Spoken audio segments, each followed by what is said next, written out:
자유한국당에 이렇게 지지율이 급속하게 올랐습니다. 홍 지사의 이런 지지율 상승의 배경에는 홍 지사의 날카로운 독설, 그리고 문재인 후보와 노무현 전 대통령, 친노 진영에 대한 과감한 독설, 이런 부분들이 주요했을 거라고 보고 있습니다. 자, 그런데 홍 지사가 문재인 후보의 유병헌 파산 관제인 언급을 했다가 검찰에 고소를 당했습니다. 지금 더불어민주당의 문재인 후보 측의 전략은 아주 간단합니다. 검정 어떤 논란에서 벗어나는 건데요. 많은 사람들이 각 정당마다 문재인 후보를 공격을 합니다. 아들 문제를 비롯해서 과거에 저축은행의 변호사를 맡았던 부분, 또 더 나아가서 유병헌 관련 부분, 노무현 정권에 관련된 부분, 친재벌 삼성 관련 부분, 이런 공격들을 많이 하는데요. 그 공격들 중에서 가만히 있다가 공격하는 척에서 실수가 나옵니다. 사실 이런 부분을 공격을 할 때 실수가 나오면 곧바로 사망으로 연결될 수 있고 상대를 유리하게 해줄 수 있습니다. 한 개가 틀리면 자, 그거 봐라, 가짜 뉴스나 거짓말로 우리를 공격하다가 당했지 않았느냐라고 한마디로 그 문용식 문재인 후보의 SNS 감시단 단장입니까? 그 사람이 한 이야기가 있지 않습니까? 걸리면 한 놈만 팬다. 자, 제가 그 한 놈에 들어갈 날을 기다리는 사람이 많을 겁니다.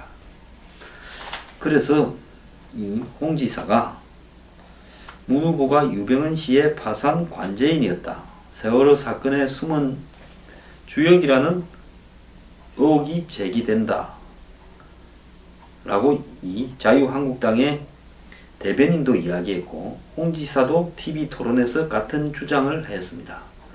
그러자 문 후보 측의 김경수 대변인이 곧바로 논평을 내고, 한국당 대변인이 거짓투성이 논평을 냈다. 기본적인 사실마저 파악하지 못하고 왜곡하여 허위로 이렇게 정치 공세를 하고 있다. 이것이 자유한국당의 전매 특허다. 이렇게 공격을 했습니다. 저도 이 사안에 대해서 내용을 대충 아는데요. 문 후보는 유병헌 씨 회사에 돈을 빌려줬다가 떼인 신세계종금의 파산 관제인이었다 라고 말했습니다. 이 말은 맞는 이야기입니다. 자, 그러자마자 기다렸다라는 듯이 문 후보 측은 이 김 대변인에 대한 그 고소장을 서울 남부지검에 제출했습니다. 직접 홍 지사가 고소를 당하지 않았지만은 한마디로 고소당할 위기에 놓였습니다.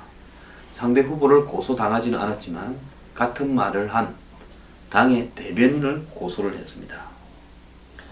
자, 문 후보 측은 문재인은 공산주의자라는 카톡 같은 내용이 담겨있는 비방글을 이렇게 다른 사람에게 퍼뜨린 신년희 강남구청장도 고발을 했습니다. 그래서 근거 없는 가짜 뉴스를 생산해서 조직적으로 유통하고 있는 한국당 관계자들에게 책임을 물을 거다. 자, 한국당이 신 구청장과 각종 유언비어의 배우라는 의혹이 있다라고 이야기를 했습니다. 자, 홍 지사는 이날 기자들을 만나 문 후보가 유병헌 씨 회사가 아니라 관련 회사의 파산 관제인이었다. 나도 당에서도 잘못 이야기한 것 같아. 일부 착오가 있어 정정한다. 그 오류를 인정했다고 합니다. 그러면서 내 말은 세월호 갖고 너무 우려먹지 말라는 뜻이다. 관련 회사라는 말 하나 빠졌다고 시비 걸면 안 된다. 이렇게 이야기를 했고요. 한국당은 가짜뉴스의 원조는 문재인 후보 측이다. 이렇게 말을 했습니다. 자, 그런데 오늘 이 언론진흥재단이요, 가짜뉴스에 대해서 이렇게 발표를 했는데, 가짜뉴스 4건하고 진짜 뉴스 2건을 섞어 놓으니까, 그래서 1084명한테 물었는데 다 맞힌 사람은 1.8% 밖에 안 된다.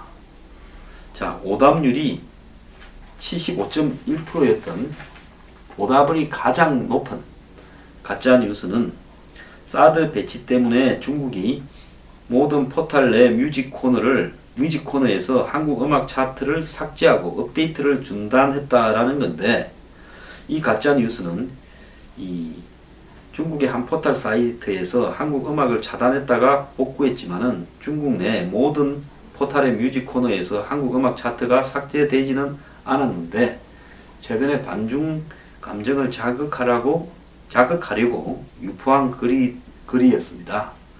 그런데 사실 일반 국민들이요, 이런 부분에 대해서 대략 그 점에 그럴싸한 내용이 있다, 이렇게 생각을 할 때 디테일한 부분을 다 기억하고 아는 사람이 누가 있겠습니까? 이런 틈을 타고 가짜 뉴스가 퍼질 수도 있지만은 국민들이 가짜 뉴스를 구별해내지 모른다라고 이야기할 부분은 아니라고 저는 보고 있습니다. 심지어 진짜 뉴스를 볼 때도 가짜가 아닌가 의심한다는 사람이 76%였습니다. 자, 이런 상황에서 우리가 진짜 가짜 뉴스가 지금 대선에 판을 치는 부분은 당연하고요.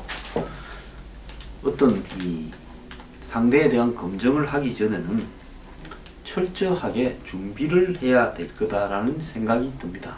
그런 측면에서 홍지사나 자유한국당은 그렇게 많은 인력을 가지고 어떻게 그렇게 처리를 하느냐. 그래서 하나 실수하고 나면 문재인 후보 측은 이후에 제기되는 모든 의혹들이 다 가짜다. 아들 문제에 대해서 지적도 가짜가 많이 포함되어 있다. 이런 식으로 느껴지게끔 대응할 수도 있는 겁니다. 자, 문재인 후보는요, 지난 2000년 7월 14일 날 부산지방법원에 의해서 신세계 종금 파산 관제인으로 선임되었습니다. 이금융권으로 불리우는 단자회사의 새로운 이름이 종금이었죠. 과거에 부산에는 무슨 투자금융, 무슨 종금 이런 단자회사들이 많았습니다. 부산에 유독 이런 종금사들이 많았고 외환위기가 발생하면서 이런 종금사들이 1순위로 파산을 했는데요. 자, IMF가 한창이던 97년부터 부산 지역 종금사들이 줄줄이 파산을 했는데, 하루가 멀다 하고 자살자가 속출하던 시절에 당시 기자들은 눈만 뜨면 이런 이 종금 이런 부분에 자살자들 현장으로 가야 됐고요. 자, 문재인 후보는 당시 IMF 여파로 이 국민들이 다 시달릴 때 법원의 파산 관제인으로 한마디로 선임되면서 유병헌 씨 측과 연결되는 그런 어떤 이 역할에 서게 됐다, 이런 정도로 이야기를 하고 그 이후에 노무현 정권과 유병헌 간의 관계를 지적했어야 된다고 보고 있습니다. 자, 그래서 2002년 1월 18일 예금보험공사와 함께 유병헌 등 세모 이렇게 관계자 5명, 법인 하나를 상대로 신세계 종금에서 빌려간 돈을 갚아라고 반환 소송을 제기했고, 그해 10월 8일 승소 판결을 받았습니다. 근데 이 사실도 사실 뭐 크게 비밀도 아니지만은 잘 알려지지 않고 있다가 어떻게 알려지는가 하면 2014년 세월호 참사가 발생한 이후에 이 한국예금보험공사 측이 그 뉴욕의 연방법원에 유병헌 씨의 차남 유혁기 등 유족을 상대로 신세계 종금 대여금에 대한 환수 소송을 제기하면서 밝혀진 겁니다. 결국 이 신세계 종금은 파산을 했고, 그때 파산 관제인이 됐다면 이 파산 관제인은 하는 역할이 뭐겠습니까? 결국은 이 파산 관제인이라고 하는 것은 망한 회사도 받을 거는 있을 거 아닙니까? 특히 금융회사가 망했으니까, 종금사가 망했으니까 돈을 빌려주는 게 종금사의 역할인데, 뭐 부실하게 운영해서 망했지만은 빌려주고 못 받은 게 있을 겁니다. 그거를 갖다가 받아라는, 한마디로 이 파산했지만 받을 재산이 있는 부분을 자금을 회수하는 책임자로서 문재인 후보가 이렇게 임명이 됐고요. 그리고 그 부분이 이제 그 이후에 흐지부지 되어서 덮여 있다가 예금보험공사가 유병헌 측에 소송을 걸게 되면서 드러난 겁니다. 그래서 유병헌 측에도 소송에서 졌다라는 부분이 이 패소장이 전달이 되었고요. 2002년 10월 달에요. 그 내용을 보면 신세계종금에 약속어음을 내놓고 앞에 말한 5명과 해사모화학 등 회사 등을 연대 보증으로 해서 45억을 대출을 받았는데 만기일에도 이를 갚지 않아서, 즉 유병헌이 IMF 직전에, 그러니까 그 시점이 언젠가 하면 97년 5월 29일 IMF 직전에 98년 2월 14일이 만기인 어음을 담보로 45억을 대출로 갖고는 갚지 않은 겁니다. 그래서 이제 이 IMF가 터져버리니까 한마디로 만세를 불러버린 거죠. 유병헌 측에서요. 이 돈을 받아내라고 하는 역할 등을 이 문재인 후보가 했던 겁니다. 자, 그런데 유병헌 측은 7,700만원만 2000년에 갚고 나머지 44억 3천만원 그리고 연체이자 12억 등 56억 3천만원을 갚지 않았고요. 자, 그러니까 전체 이 원금의 98.3%를 떼먹었는데 이자도 하나도 안 냈습니다. 그래서 어쨌든 유병헌에게 법원의 판결이 돈을 갚아라는, 원금과 이자 등을 갚아라는 판결이 나왔습니다. 자, 그래서 이 법원은, 부산지방법원 재판부는 유병헌 등 거기에 5명과 1개 회사가 연대해서 원고인 신세계종금 파산 관제인인 문재인과 예금보험공사에 66억 4천만원을 지급하고 이중 원금인 44억 3천만원에 대해서는 2000년 1월 13일까지 1월 13일부터 그리고 이제 완전히 갚을 때까지 연 24%의 이자도 지급하라고 되어 있습니다. 이제 소송 개시일이 1월 13일이겠죠. 이게 이제 2002년에 판결이 난 건데요. 자, 그래서 재판부는 원고들이 파산관제인과 예금보험공사가 이에 대해서 가집행을 할 수 있다 이랬습니다. 파산관제인 문 후보가 유병헌이의 재산을 찾으면 당장이라도 가압류를 할 수 있게 한 겁니다. 그래서 문 전 대표와 유병헌에게 2002년 10월 18일 송달이 되었고, 자, 2003년 1월 16일 집행문까지 전달이 되었습니다. 그래서 한마디로 성소했고, 그 유병헌의 돈을 받아낼 부분에 대해서 강제 집행을 통해 가지고 압류한 뒤에 채권을 다 받아낼 그런 사건이었는데요.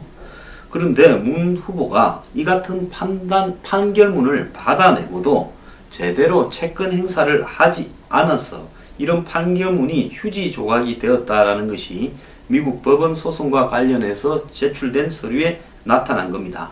자, 그렇다면 예금보험공사는 왜 이걸 소송을 뒤늦게 냈을까요? 아니, 종금이 망하면 종금이 갚아야 될 돈 중에서 못 갚은 부분이 어디서 해줍니까? 우리가 예보라고 부르는, 우리가 저금을 하거나 뭐 이자를 이렇게 은행에 불릴 때 전부 예보 기금을 떼지 않습니까? 그 예보로 넘어간 겁니다.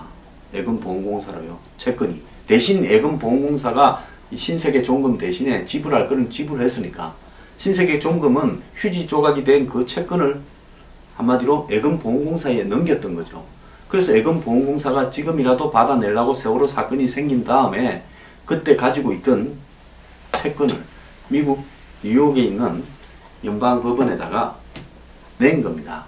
그게 아마 유병헌 아들 유핵기의 재산이 뭔가 있었으니까 그렇게 했겠죠. 그러면 여기서 문재인 후보는 한마디로 신세계종금 측의 파산관제인이라서 승소 판결을 받았으면 유병헌의 재산을 찾아내서 그 재산에다가 압류를 해서 회수를 하려고 해야 될 건데 왜 못했느냐고.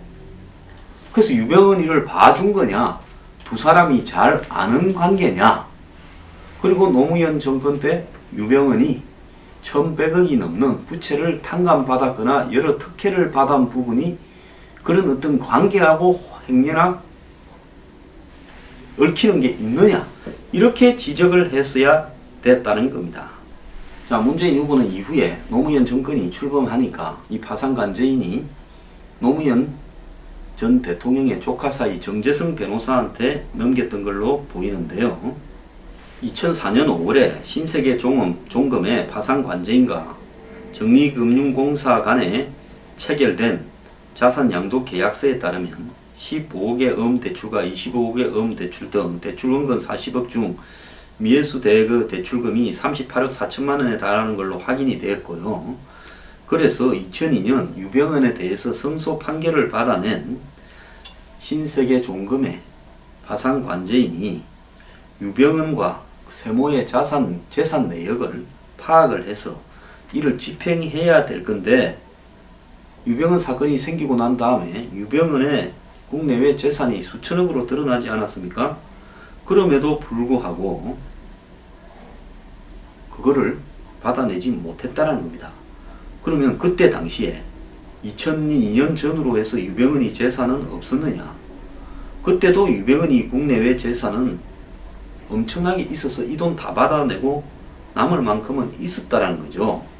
그래서 문재인 후보가 신세계종금 파산관제인으로 승소 판결을 제대로만 신경을 써서 집행을 했더라면 이렇게 받아낼 수 있었을 거고, 그런데 해외에 음연히 재산들이 남아 있음에도 불구하고 그걸 갖다가 못 했다는 겁니다.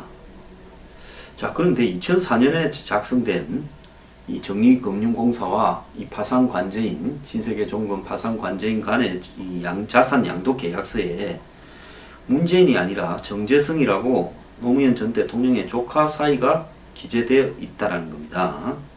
그러니까 노무현 전 대통령의 최측근들이 돌아가면서 파산한 금융기관의 재산관리인을 맡았다라는 이야기인데요. 문재인 후보는 2000년 7월 14일 파산관제인이 되었고 2003년 1월 14일 사임했고 같은 날 정재승 변호사가 또 파산관제인으로 됐다는 겁니다. 자, 파산관제인은요, 좀 이권 사업인데 변호사에게는 해당 법원이 선임하기로 되어 있는데, 어떻게 법원이 이렇게 서로 잘 알만한 노무현 전 대통령의 인척과 그 다음에 노무현 대통령의 오른팔 문재인을 돌아가면서 했느냐 하는 부분은 우연의 일치라고 보기에는 너무 어렵다라는 겁니다.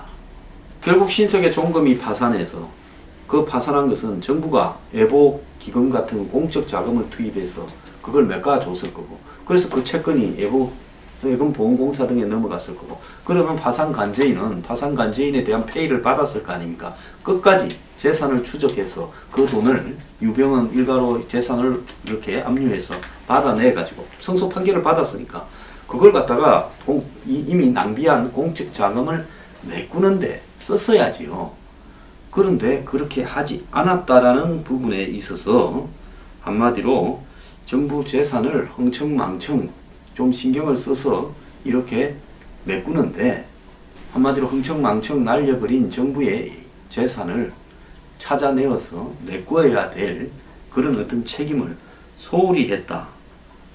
자, 이 부분에 있어서 좀 문제가 있는 거 아니냐. 자, 저축은행이나 종금이 망했을 때 그 채권은 대부분 휴지 조각이지만은 적어도 유병헌과 세모의 경우에는 재산이 충분히 있었고 국내외에 변제할 능력이 됐음에도 불구하고 이를 갖다가 제대로 하지 않았다라는 부분에서요. 자, 문제가 있다는 겁니다. 이뿐만 아니라 동남은행의 파산관제인도 문재인 대표가 맡았다가 2003년에 또 정재승 변호사한테 물려줬다라고 하는 이야기도 있습니다.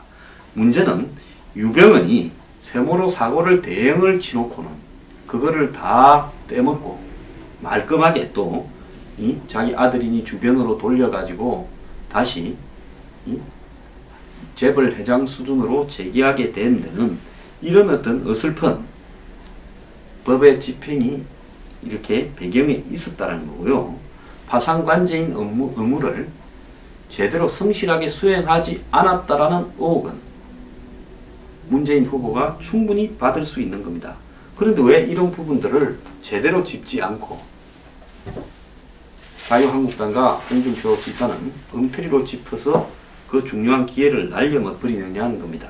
유병헌이 노무현 정권 때 자신이 가지고 있던 세못대 사고친 빚 1150억을 탕감을 받았다 라는 이야기는, 제가 뭐 이거는 세월호 침몰 직후 여의도에서 시위할 때 유병헌이 어떻게 그렇게 빚을 탕감받고 또 은행에 대출을 받고 특혜 노선을 받고 이랬느냐라는 부분에 역대 정권이 다 관계 있다, 그런 관계자들을 다 잡아서 처벌하라고, 제가 한국에서 제일 목소리 높였던 사람 아닙니까? 문재인 후보요. 홍 지사나 자유한국당이 실수했지만은 파상 관제인으로 역할을 제대로 하지 못했다라는 책임은요, 절대 면책이 될 수 없고 책임져야 됩니다.